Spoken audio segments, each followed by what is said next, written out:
아침에 나로 주의 인자한 말씀을 듣게 하소서. 성도 여러분 안녕하세요. 금요일입니다. 오늘도 하나님의 은총이 여러분들의 삶의 자리에 가득하기를 간절히 소망합니다. 말씀 한 곡 봅니다. 출애굽기 36장 31절부터 38절까지의 말씀을 제가 봉독해 드립니다. 그가 또 조각목으로 띠를 만들었으니 곧 성막 이쪽 널판을 위하여 5개요 성막 저편 널판을 위하여 5개요 성막 뒤 곧 서쪽 널판을 위하여 5개며 그 중간 띠를 만들되 널판 중간이 끝에서 저 끝에 미치게 하였으며 그 널판들을 금으로 싸고 그 널판에 띠를 꿰 금고리를 만들고 그 띠도 금으로 쌌더라. 그가 또 청색, 자색, 홍색 실과 가늘게 꼰 배실로 휘장을 짜고 그 위에 그룹들을 정교하게 수놓고 조각목으로 네 기둥을 만들어 금으로 쌌으며 그 갈고리는 금으로 기둥의 네 받침은 은으로 부어 만들었으며 청색, 자색, 홍색 실과 가늘게 꼰 배실로 수놓아 장막문을 위하여 휘장을 만들고 휘장문의 기둥 5과 그 갈고리를 만들고 기둥머리와 그 가름대를 금으로 쌌으며 그 5 받침은 노시였더라. 아멘.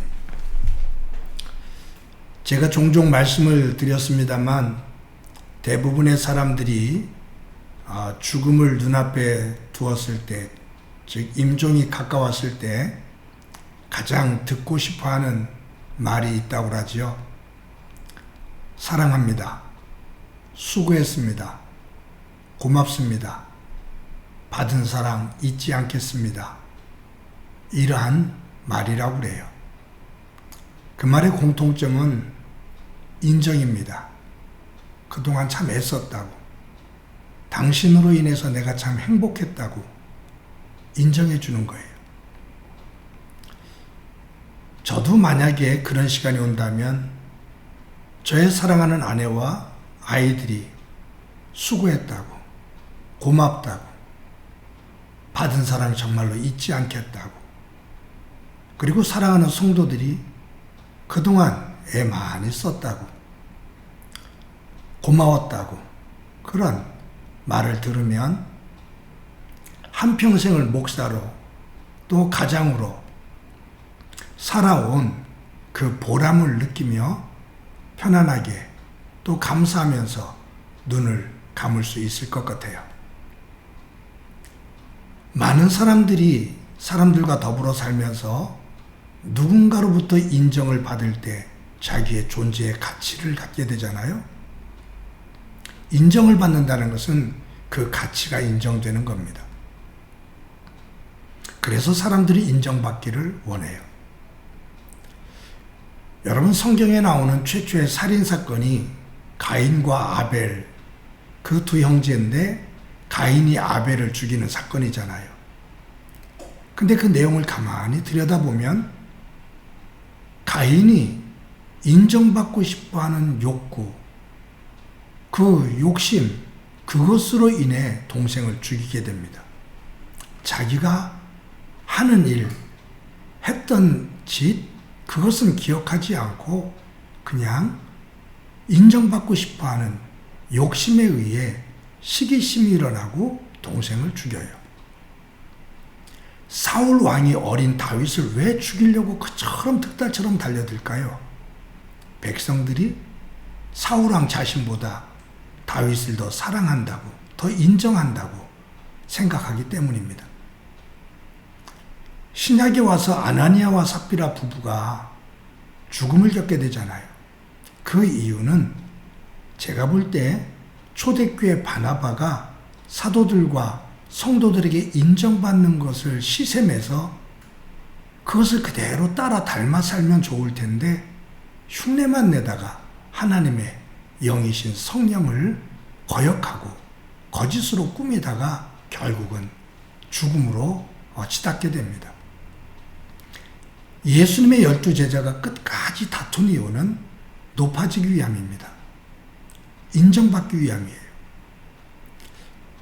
모든 사람들은 이 인정받고 싶어하는 욕구가 있고 이것을 조절하지 못하면 시기와 다툼, 분냄으로 이어집니다.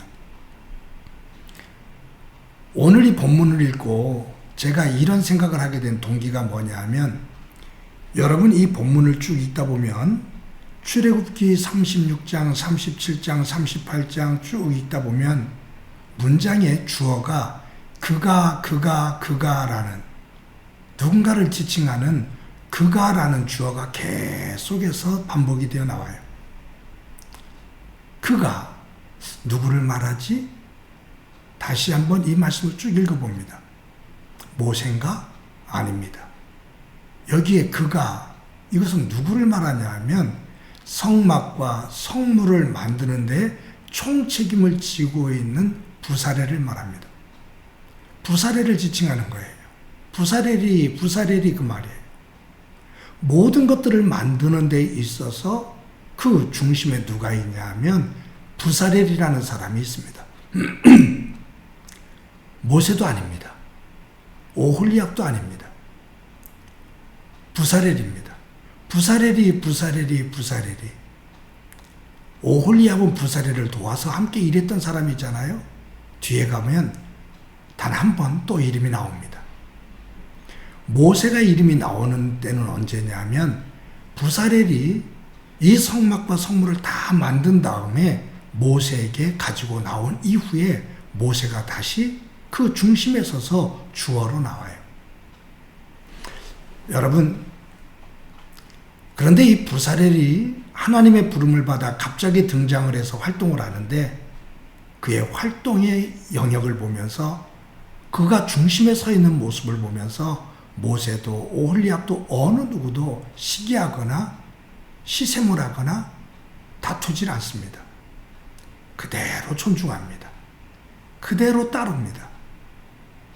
이것이 하나님의 나라 사람들의 아름다운 질서입니다. 저희들이 어렸을 때 성경 공부를 하다 보면 은사에 대한 이야기를 참 많이 했습니다. 그런데 그 은사에 대해서 이야기할 때 크고 작은 은사에 대한 어느 것이 귀하고 어느 것이 조금 덜한 은사인 것처럼 착각을 하면서 말을 하고 행동을 했을 때가 있어요. 예언을 하거나 귀신을 쫓아내거나 병을 낫게 하는 은사라든가 방언을 한다든가 통역을 한다든가 눈에 보이는 은사는 와 굉장하다 라고 생각을 하면서 그것을 사모했고 그 은사를 하는 사람들을 그렇게 존중하고 신비스러워했습니다. 그런데 온유하거나 믿음의 은사, 사랑의 은사를 가지고 있는 사람은 그렇게 큰 은사로 여겨지지를 못했었습니다. 근데 신앙생활 하면서 도리어 눈에 보이지 않는 그런 온유와 믿음과 화목, 이러한 은사들이 얼마나 중요한 은사인지를 깨닫게 됩니다. 예수 안에서 높고 낮음이 없습니다. 예수 안에서 크고 작음이 없습니다. 1달란트, 2달란트, 5달란트 그러면 사람들은 고정관념 속에서 5달란트가 좋은 것으로 여기지만 하나님은 절대로 그런 생각이 아닙니다. 1달란트, 2달란트, 5달란트가 모두가 동일한 가치입니다. 사랑하는 성도 여러분, 오늘 이 본문의 그가 부사렐, 그를 말하는 표현인데 어느 누구도 거기에 시샘을 하거나 높아지려고 다투는 사람이 없는 좋아 있는 모습을 보는데, 저와 여러분이 오늘도 나에게 맡겨진 역할을 충실히 하고 함께 더불어 생활하는 사람들을 존중하면서 우리의 삶의 자리가 하나님의 나라가 되어지는 은혜가 있기를 간절히 소망합니다. 무엇보다 다른 사람을 조금 더 높이는 낮은 겸손의 생각을 가지고 살아나가 하나님의 영광을 드러내는 삶을 살 수 있기를 다시 한번 소망합니다. 기도합니다. 하나님의 은혜 감사합니다. 모세, 부사렐, 오홀리압 그리고 함께 일하는 모든 사람들, 자기가 맡은 분야에서는 일가견이 있는 사람들이고 모두가 또 거기에 전문성을 가지고 있는 사람들인데 어느 누구도 나대지 않고 조화를 이루는 모습을 봅니다. 존중하는 모습을 봅니다. 오늘 하루를 살 때 우리의 삶의 자리가 이처럼 조화롭고 질서가 있는 하나님의 나라가 되도록 은총 베풀어 주옵소서. 서로를 존중히 여기는 삶 되게 하옵소서. 예수님의 이름으로 기도드립니다. 아멘.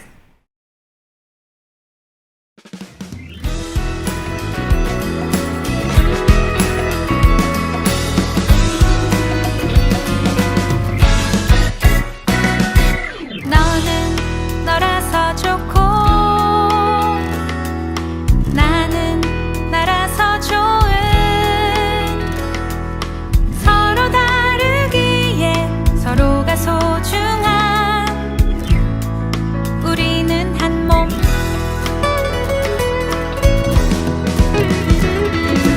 이건 이래서 좋고 저건 저래서 좋은 있는 모습 그대로 모두가 소중한 우리는 한 몸. 우리는 한 몸으로 부르심을 받았나니 주께 감사 찬양 드리세. 평강의 주님 우리와 함께 하시니 평강 위에 흔들리지 말자. 자비 겸손과 온유 서로 오래 참아주며 하나님의 택하신 거룩한 자녀 서로 사랑하자.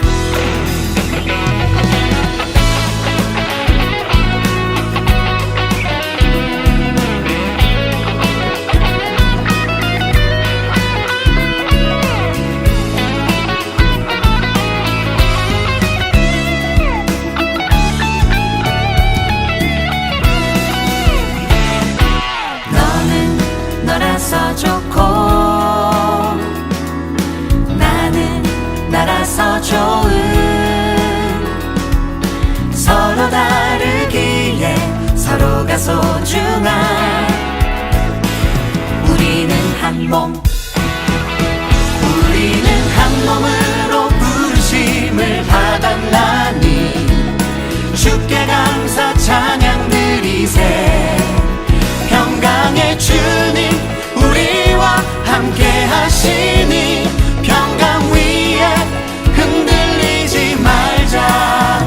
우리는 한 몸으로 부르심을 받았나니 주께 감사 찬양 드리세.